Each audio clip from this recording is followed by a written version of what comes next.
मित्रों नमस्ते। बीए भाग 1 सेमेस्टर 2 साहित्य जगत जो पुस्तक है निर्धारित, उसमें जो गद्य विभाग है उसकी पुनश्चर्या जिसे आज हम देख रहे हैं। इस पाठ्यक्रम की एक कहानी है भगत की गत, जिसके रचनाकार है हरिशंकर परसाई। अक्सर लोगों को या अक्सर जो लोग होते हैं वो दिखावे के लिए भक्ति करते हैं, और उस पर हरिशंकर परसाई जी ने जो है वो व्यंग्य किया है। भक्ति करते समय हमारे होठ तक हिलने नहीं चाहिए, यह हमारे संत महात्माओं ने हमें सीख दी है प्राचीन काल से। लेकिन अक्सर ये दिखाई देता है कि आजकल हम लोग जो है धार्मिक चिन्ह धारण करते हैं, गेरुए रंग के कपड़े पहनते हैं, और फिर जो है वो मुंह से जोरदार जो है वो हमारा नाम स्मरण चलता रहता है। इस बात पर रचनाकार ने जो है वो व्यंग्य किया है।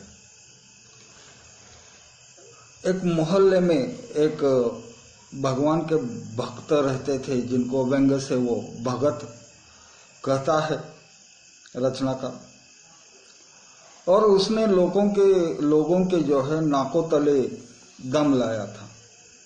जोर जोर से लाउड स्पीकर लगाना वगैरह, और कोई सुने या न सुने लेकिन अपनी मनमानी करते रहना, यह इस भगत महोदय का जो है रोज का दिनक्रम था। भगत की मृत्यु हो जाती है और भगत जो है वह स्वर्ग तक पहुंच जाते हैं। वहां पहुंचने के बाद उन्हें यमदूत अपने पास लेकर खींचते हैं, और वो कहता है कि मैंने तो जिंदगी भर भगवान की आराधना की है, आप लोग मुझे नरक की ओर क्यों भेज रहे? मैं तो जाऊंगा तो सीधा स्वर्ग की ओर जाऊंगा, या मुझे स्वर्ग में स्थान मिलना चाहिए। चित्रगुप्त यमधर्म इनके बीच संवाद होता है, और आखिर उन्हें भगवान के सामने जो है वो प्रस्तुत किया जाता है। तब भगवान कहते हैं कि तुम जोर जोर से लाउड स्पीकर पर भजन लगाते थे मुझे पुकारने के लिए, तो मेरी पत्नी मुझे कहती थी कि मैं बहरा हो गया हूं। अब भगवान जो है वो सृष्टि की सूक्ष्मतम हलचल को भी जानते हैं, लेकिन यहाँ ये जोर जोर से लाउड स्पीकर पर भजन प्रसारित करना ये कोई अच्छी बात नहीं होती।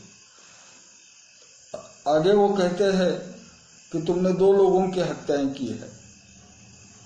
तो भगत जोर जोर से राम राम कहते हुए कहता है कि आप ऐसा बेबुनियाद इल्जाम मुझ पर नहीं लगा सकते। तो भगवान उन दोनों को बुलाते हैं। उसमें एक आदमी था जिसे भगत फौरन पहचानते, क्योंकि वो उनके मोहल्ले का था।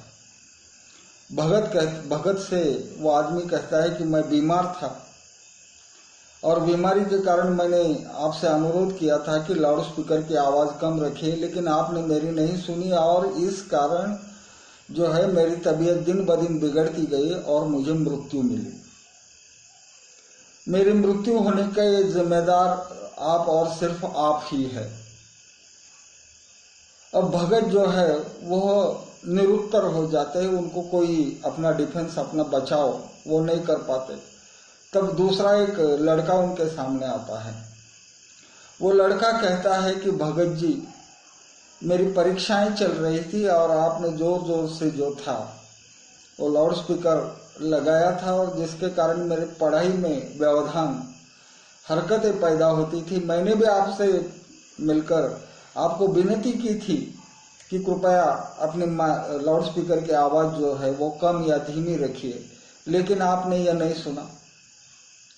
तो दिन रात भगवान का भजन करते करते हुए भी अगर हमसे किसी को कोई नुकसान पहुंचता है तो भगवान उसकी दखल निश्चित ही लेते हैं।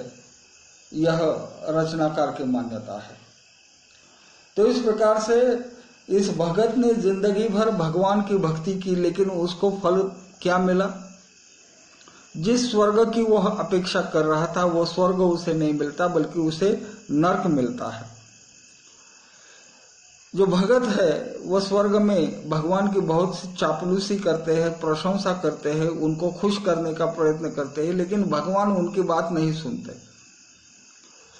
आप कौन से भी धर्म के अनुयायी क्यों न हो, लेकिन इंसानियत से बड़ा कोई धर्म नहीं है, यह सबसे बड़ी बात है। लेकिन दुर्भाग्य से ये जो भगत था वह इस बात को भूल जाता है और उसके हाथों से अनजाने में ही क्यों न सही लेकिन 2 हत्याएं होती है। उसके हाथ से ये पाप होता है, इसलिए भगवान यमदूतों से आज्ञा करते हैं कि इसको नरक में लेकर जाओ, ऐसे आदमी के लिए स्वर्ग में कोई भी स्थान नहीं है। तो इस कहानी के द्वारा लेखक ने इस बात को स्पष्ट किया है कि मोहल्ले के या हम जहां रहते हैं वहां के आजू बाजू के लोगों को तंग करके अगर हम भक्ति करते हैं और मृत्यु के पश्चात स्वर्ग की कामना करते हैं तो आपको स्वर्ग कभी भी नहीं मिलेगा। आपके नसीब में जो है वो नरक ही लिखा है और नरक ही मिलेगा। अक्सर हम देखते हैं समाज में या सार्वजनिक जीवन में रहते समय कि लोग जो है व्रत करते हैं, उपवास करते हैं और भी बहुत सारे धार्मिक चिन्हों का प्रयोग करते हैं और बड़े गर्व के साथ कहते हैं कि मैं यह व्रत करता हूँ या यह उपवास रखता हूँ, फला जगह जाकर मैंने भगवान के दर्शन किए वगैरह वगैरह। तो इन बातों का कोई औचित्य नहीं है, इन बातों का कोई मूल्य नहीं है। आप भक्ति करते समय पवित्र मन से और निष्कपट भावना से अगर भक्ति करते हैं तो वही भक्ति ईश्वर को स्वीकार होती है, अन्यथा ऐसे भक्तों के नसीब में जो है वो नरक कभी भी नहीं टलता। अपने मन को टटोल कर मित्रों देखिए कि हम जो भगवान की आराधना करते हैं, कहीं इस आराधना के कारण औरों के मन को तो क्षति नहीं पहुंचती, उनको तो दुख नहीं पहुंचता, उनका कोई नुकसान नहीं होता, उनके आरोग्य विषय कोई शिकायतें तो नहीं बढ़ जाती।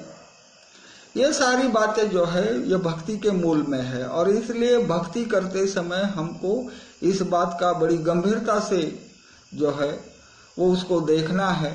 अन्यथा इस भगत महोदय को जिस प्रकार से नरक मिला कि जो जिंदगी भर ईश्वर की आराधना करता रहा इसी कामना के साथ कि मरने के बाद उसे स्वर्ग मिलेगा, लेकिन उसे स्वर्ग नहीं मिलता बल्कि उसकी जो है वो नियति नरक होती है। तो इस तरह से इस कहानी के द्वारा रचनाकार ने इस बात को स्पष्ट किया है कि भक्ति ये दिखावे पर आधारित नहीं होनी चाहिए, भक्ति जो है वो अपने मन में होनी चाहिए। और अगर हम नाम स्मरण करते हैं, ईश्वर का जाप करते हैं, तो भी हमारे होठ तक हिलने नहीं चाहिए। ये सारी बातें जो है ये भक्ति की मूल धारा है, जिसे रचनाकार ने जो है वह भगत की गत इस व्यंग्य कहानी के द्वारा आपके सामने प्रस्तुत किया है। जीवन भर भगत भक्ति करता रहा, लेकिन अंत में नरक ही उसके लिए तय किया गया था भगवान के द्वारा। इसी बात को रचनाकार ने जो है वो यहाँ स्पष्ट किया है। और भक्ति की प्रासंगिकता के साथ साथ भक्ति की सार्थकता उस चीज में है जहाँ हमसे लोगों को तकलीफ या ठेस न पहुंचे। अगर आप इस प्रकार से भक्ति करती है तो वही भक्ति ईश्वर जिसे स्वीकार करते हैं, अन्यथा ऐसी ढोंगी दिखावे की भक्ति करने वालों के नसीब में नरक ही जो है वह रहता है। इस बात को रचनाकार ने यहाँ स्पष्ट किया है। धन्यवाद।